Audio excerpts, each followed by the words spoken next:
Hello and welcome to Fluffy Gaming, and we've been playing a bit of Planetside 2 since we got into the beta the other day, and it's surprisingly good.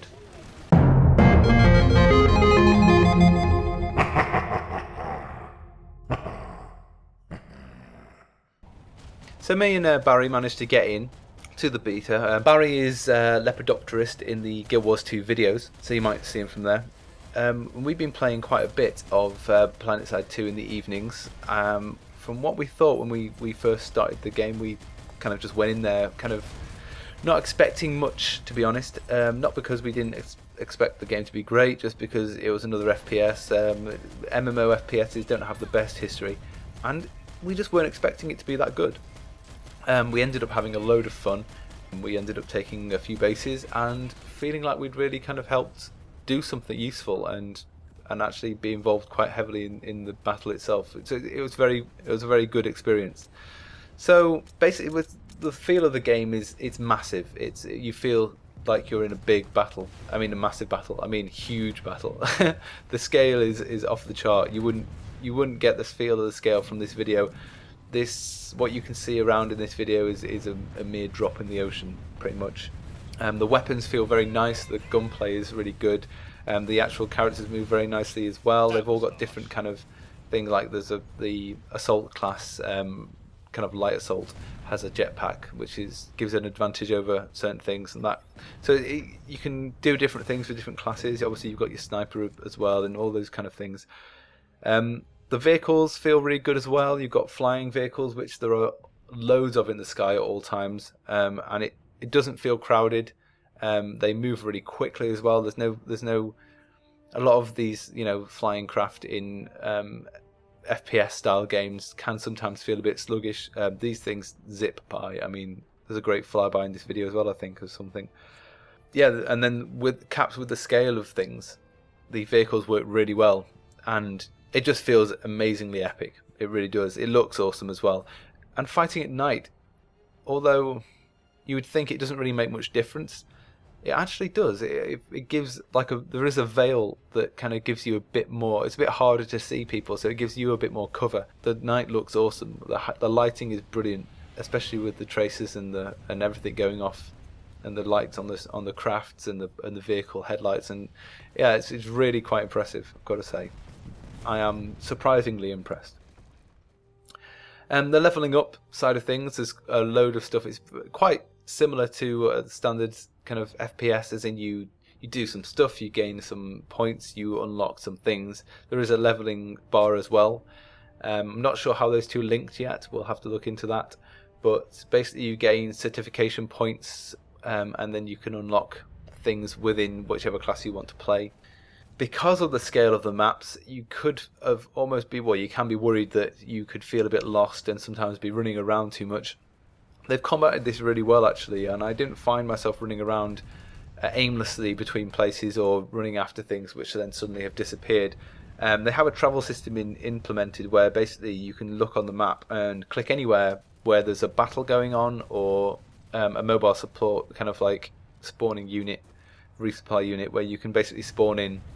So you don't have to spawn back at base and then fly all the way to somewhere. Although they do have some kind of limitation on it, I've noticed, or we've both noticed, is when you go to click on an area, it sometimes has a timeout where you can't go straight to the area, and you have to wait for a certain amount of time. But you can still fly there or drive there, which I think is quite nice, because otherwise it would be kind of a bit of a Zerg fest. You could literally get tons of people into one area and roll over it, and then move them all to the next area, then roll over that. So I can see the limitations, but it's nice that they've been able to put in some instant action options, because having to be able to do that every time would be quite depressing, to be honest. The map is huge, like I said, so having the ability to focus in on areas where the help is needed, or where you can actually get into battle without having to worry about running across 20 minutes of map is awesome. So with this, there's also going to have to be some decent communications, because there are hundreds of people in your team, thousands of people in the server type thing. So yeah, having the communication there is going to be a big thing, and they have done it quite well. There's voice communications built in, and it seems to be area based. So when you're next to someone, they're obviously louder, and as you go further away from them, they get quieter and that kind of thing, which gives a really nice direction to where people are talking to you from. Say, for example, if someone calls for healing or something over the microphone, you can actually turn to where they actually shouted from, and you can hear it in your headset. Very well, very nicely done, definitely good.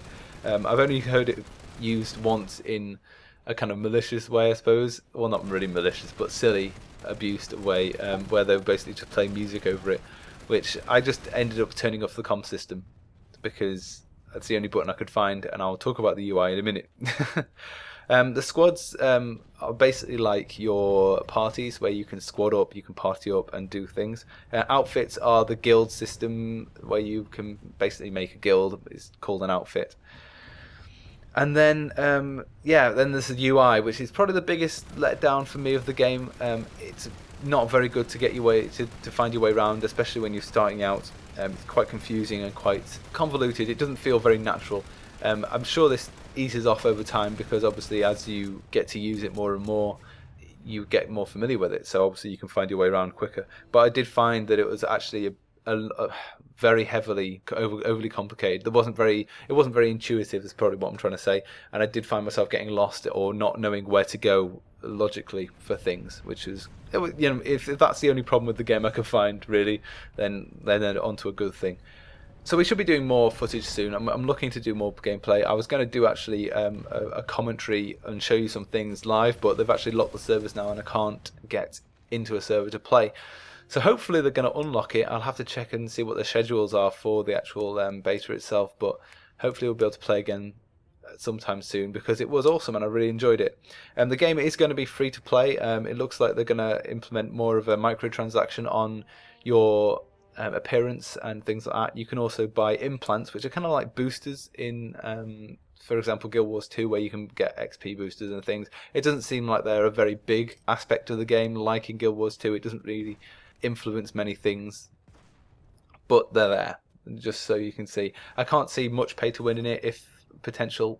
I'm not sure how far they're going to go with that. I'll have to look into it, but from what I can see, they're going to have a big focus on the art side of things rather than anything. So that's really good. I'm quite looking forward to it, and to be honest, I can see myself, if I get into the game a bit more and I'm enjoying it, and maybe if I get into a good outfit of people, then I can see myself having a bit of a laugh with it and buying some crazy stuff and making my spaceships all different. Aircraft all different types of colours. So yeah, I hope you enjoyed. Well, I hope you get in, to be honest. It's a really good game, and if you haven't signed up, go and sign up. They seem to be sending out waves of invites. So yeah, it's been really good fun. Definitely recommend it. Thanks very much for watching, guys. Please like, comment and subscribe. Please let us know if you played Planetside as well, the first game, and see if let us know if there's any differences. Anyway, I'll close off so I don't ramble you all to death. Thanks very much for watching again, and yeah, please like and comment and let us know all that kind of stuff, and subscribe if you want to be informed of any more of our videos going up. Like I said, we should be doing some more Planetside stuff. I'm not sure what form that's going to take, maybe some informative stuff, and we'll see you again soon. Bye bye.